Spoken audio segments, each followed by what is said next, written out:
So when were you diagnosed, Carrie?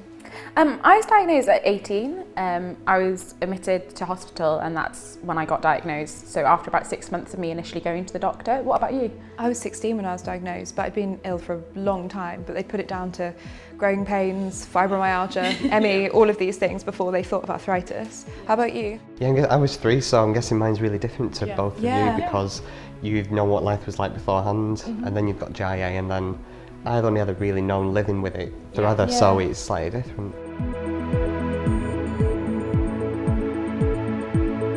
How was like going to school and attending school like that? Yeah, it's been, sometimes I was in a wheelchair, having to go to hospital appointments, and I think you know what it's like, every week or, twice a week. So, but how did you find, adapting to college and uni? Was it?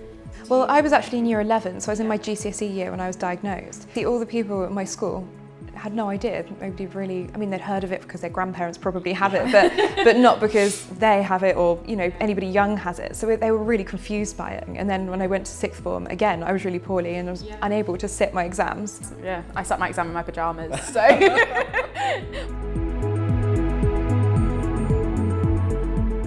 Do you feel that you have to be proactive in the condition? Because I think I personally feel that you have to be kind of on top of everything and make sure you're up to date with your blood results and everything like that to make sure that you're actually getting the best care that you need. We have to live with it in terms of the fact that we've not been diagnosed age 50 or 60. We have to establish careers while having it, and we wouldn't want to sit there not having a career or not having a life that we wanted for us. Gonna give up. No, we're not going to give up. No way. No.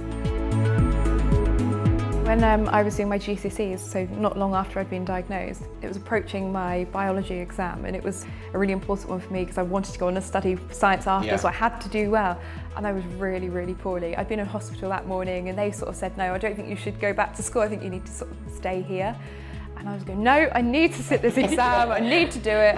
But yeah, I remember feeling just so poorly that day. My hardest day to date, it was probably the second time in my uni that I'd come in on a walking stick. So I was walking down the corridor, they'd obviously never seen me on the stick and pointed at me and laughed. In the middle of a really crowded corridor, and I was quite taken aback because I wasn't expecting that reaction because everyone else had been so sympathetic or just didn't mention it and just didn't make a massive fuss. And I remember ringing my parents afterwards and being like, but why did he laugh? And they said that you've got to remember that you were there, you showed up, and with everything you're going through, you showed up. And I think that's what I've always got to remember, and everyone should remember that even with arthritis, you showed up and you're living your life.